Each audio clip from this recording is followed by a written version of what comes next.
Rudy King here with 49th Parallel and Custom Recon Machines, and I want to introduce and welcome you to my 88 Ford Bronco 2 restoration.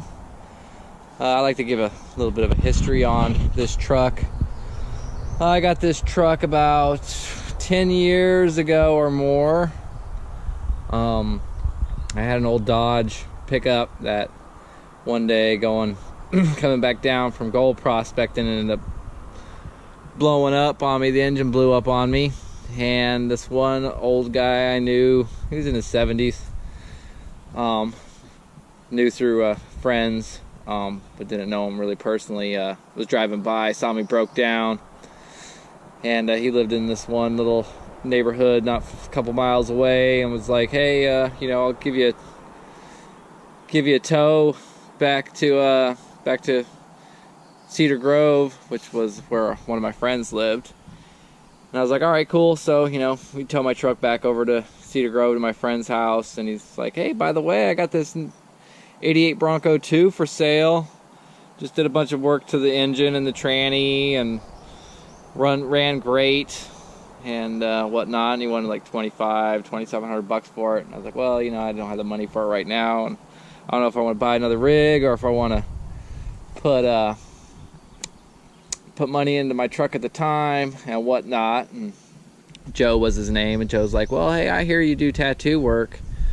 And I was like, yeah, I do tattoo work. And he's like, well, I'm 70 some years old, I'm retired now, and how about we just do tattoo work for the truck? He's like, you do $2,500 worth of tattoo work on me, and then I'll sign the title over to you. And he's like, today, he's like, if you agree with it, we shake on it. He's like, today I'll take it over and we'll register it in your name. And he's like, and you can start driving it today, drive away with it today, because I know your word in the town is upstanding, and I can trust you. So we shook on it, and he started picking out, tattoos, patterns, and drew some custom stuff up, and we gave him 2 full sleeves pretty much. At 70 some years old before he passed away. So that's how I ended up getting the truck.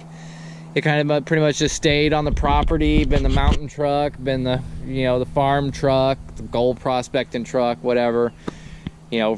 Always ran good, never had any serious problems with it. Some minor electrical, it leaked like a sieve though. All the weather stripping was bad after the years, and whatnot. So I've always had it, and it's always been the beat up rig. And my best friend who passed away last year, Cody Terpko, he'd always, when we'd come up camping out or hanging out or whatever, or anytime the Bronco ever came up, he'd always say, you need to restore that thing, turn it into a war rig. Like, you need to restore it, show that truck some love, and whatnot. So, after he passed away last year, in January, February, I had to replace the power steering pump on it. Power steering pump went out, so I had to replace that. And then I don't know, the gods lit a fire under my butt, or Cody did, or whatnot. But I was like, you know what? I might as well just start restoring this truck in honor of Cody, and have it unveiled and done by Memorial Day weekend, because that was the last time we all really hung out together before he passed away. So... So I ended up putting long nights and early mornings. Became my second job, my second relationship. Bought one of those portable garages because it's rainy season, or was when I was working on it, spring. And and then spent the last 3 months restoring, the body. All new weather stripping, stripped it all down, sanded it, primered it, painted it. Put all new weather stripping in, all new interior, everything I did myself with the help of from my friend Ryan, and my son and my daughter, when they could help. So without further ado, I'll introduce you to the B-Deuce War Rig. So it's an 88. It's got the 2.9 fuel injected with a 4-speed. Automatic transmission in it. It's 4-wheel drive. I did the Rust-Oleum 1920 Army Green for the body. with flat black trim. I used to have the body kit on it. That's what all the screws were for, was for the for holding the body kit on, but I ended up ripping one off who knows when, so I'm missing a piece of it, so it hasn't gone back on there yet until I could find a replacement piece to put it on there. But yeah, I pulled all the fenders, all the glass out of it, repainted it. Everything's black on green or green on black as far as screws and bolts and whatnot, as you can tell here. You know, did the green torque screws to hold on the side view mirrors. Got new glass in the windshield. Got 3 coats of Rust-Oleum rattle can the whole thing. I found automobile army green, but it was just either too dark or too light for the Rust-Oleum rattle can 1920 army green. It's just you know, that's the only color like you can find is in the rattle can. So this has been all rattle cans, 3 coats of rattle can. I got 1 coat of clear on it right now. I'm gonna tape it all off and put some more clear on it, some automotive clear on it when I can, but had to get it ready and done and unveiled for Memorial Day weekend. Like I was saying, a good buddy of mine, Dallas, bought all the lights for the light rack. I built I had to custom make some mounts for my Yakima bar. I didn't want to mount my light bar. I didn't want to drill any holes in the lid of the truck or for mounting the light bar or for running wires, so it's totally floats up there. Got me some put some fog lights on the front. I had the original Bosch fog lights that was on it, so I was able to save the Bosch wiring harness and just put those in there. Redid the grill. Everything's all black on green. Painted the whole body, pulled it all apart. Just completely stripped down. Do a walk around. So we got green on black. Painted the hub locks green. All my lug nuts are green. Painted the whole undercarriage.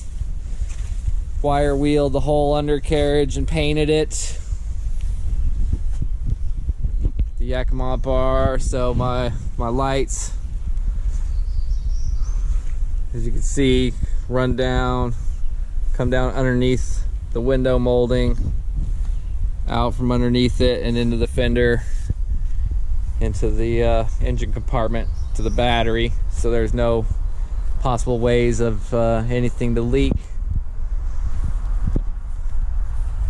Come around the back of the hatch,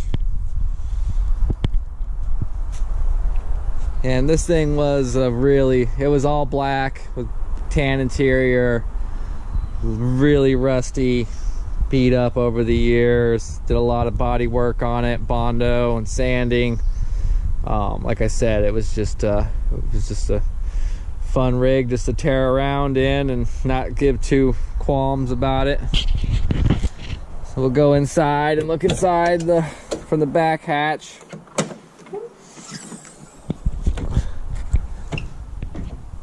So I ended up finding some polyvinyl,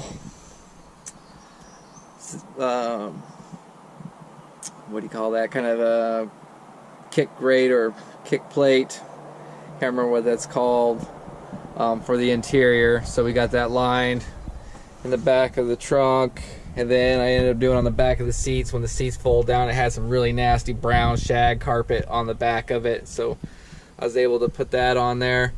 So when the seats are folded down, it's fully protected. Got my M120 mortar can subwoofer box on there. I'll turn on some music so you guys could listen to it. We got the first aid kit. Cody really loved the Punisher skull also, so that's the first aid kit. We got our mechanics box, toolbox there. Got our jerry can. That's a real jerry can, as you can tell. There's a G on it, stamped USMC on the bottom. Didn't put a lot into the sound system. So the simple fact is, you know, I want some decent tunes, but nothing outrageous on here. So I just got a 1000-watt amp with some 1000-watt 8-inch subs. I got some 6x9s, 1000-watt 6x9s, and some 4-inchers up front, under the dash. As you can see, everything's green on black or black on green. All the screws painted all them black on it. Let's see what else. Did the we'll go up and look here in a minute, but had to redo the headliner. It was pretty bad, in pretty bad shape, but so I had to fiberglass it. Come inside. So I had to remake all the door panels. The cardboard was just so warped and just crap. So I ended up using some fiber board, some MDF, 1/4-inch MDF board, and then put some foam, some 16-inch foam down, and then wrapped it with multicam. That was another little Cody thing. Cody loved multicam. I was always a fan of Marpat for the longest time. I was all about Marpat, and he was all about multicam, so he kind of got me switched over to multicam. So I ended up doing all the interior in multicam because that was his favorite camo. Wrapped all the door pulls inside and out. All the door pulls are wrapped. Painted the dash. We got the polyvinyl in the front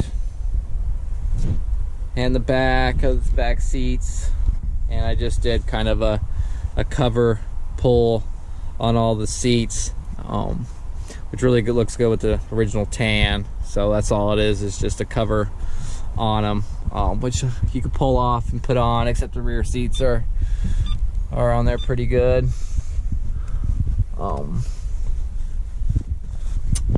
We got, this is where Cody always sat, so we got his name here, so he'll forever have a seat. And the war rig is complete without weapons. We got a SOG tomahawk there. We got the K-bar warthog on that side. And then for my knife here, I usually have my my bearing made Bushido. And then we got the K-bar right here. The Nutria skull, and we have the Bluetooth microphone inside the Nutria skull. That was sent to me by Chief Warrant Officer 5 Dairies from Louisiana. That was his gift to me. And then we got a little gold rat skull that my daughter did. Painted the dash. Let's see what else. But got a war horn.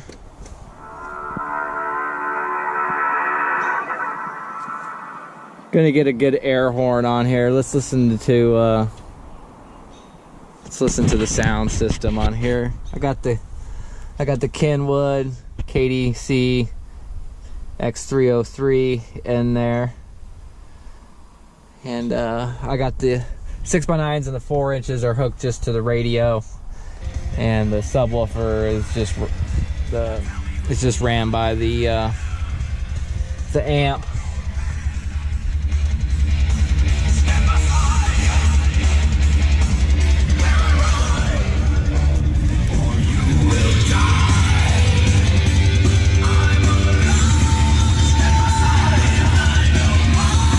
Find a better song that thumps a little bit better.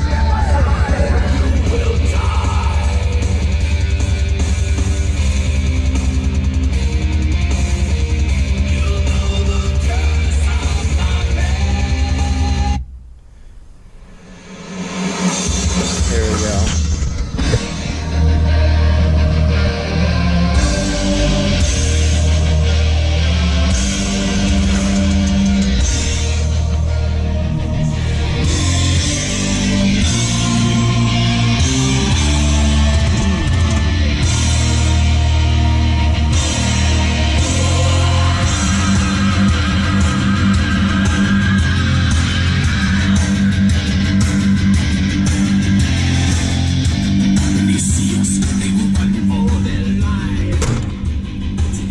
So we support our law enforcement at 49th, so we got the law enforcement support sticker on there. Got our epitaph for Cody. I am missing the month date, which I have coming to put on there, but he was born 10/17 of 84 and he passed away 10/17 of 18 of last year. And being a Viking descendant, we got a little epitaph up here, a little Viking saying that says, may Odin give you knowledge on your path, may Thor grant you strength and courage on your way, and may Loki give you laughter as you go. And that's all in German Gothic script. But yeah, that's it. She runs great, but next year I'll probably want to put a V8 in it, do about a 2-inch lift, put a good better suspension on it, and a little bit bigger wheels. Probably get we're gonna build a turret on top. We weren't able to get to that this year, but we're gonna get a turret on top of there so you can stand outside and be able to have an observer's post that you can stand out of. But yeah, been 3 months of hard labor, but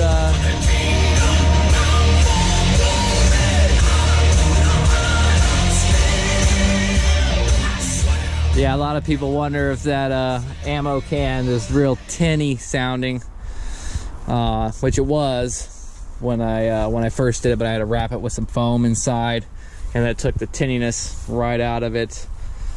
But yeah, so that's the 88 Bronco 2 headliner, rebuilt, all new sun visors for it. And yeah, oh, and for all the haters that are watching my videos to try to find something to snitch me out on or something. So this is Smith & Wesson M&P 15 AEG. It's got all Magpul furniture on it. I did the paint job. I'll do a review on it. We do a lot of Milsim stuff. So just so if anybody says, oh, that Bud Kari's running around with an AR-15. It's not. So sorry guys, you can't snitch me out to the cops for something, try to cause pain in my life. This isn't a real gun in that sense. So yeah, so there it is, the war rig restored to a new glory in honor of Cody Terpko. Hope you guys enjoyed my presentation of my new truck. Everybody's been turning everybody's heads with it in town. A lot of people can't believe it's the same truck that I used to drive around in. So thanks so much. Thanks for watching. If you guys like this video, please like it. If you haven't subscribed to my channel, subscribe. I'll be getting some more videos out there on things. I've been getting a lot of requests, a lot of emails to my to my email box about wanting to do some videos on some things. So just been real busy with working and getting my truck put together and going. So thanks so much for watching. Until next time, God bless.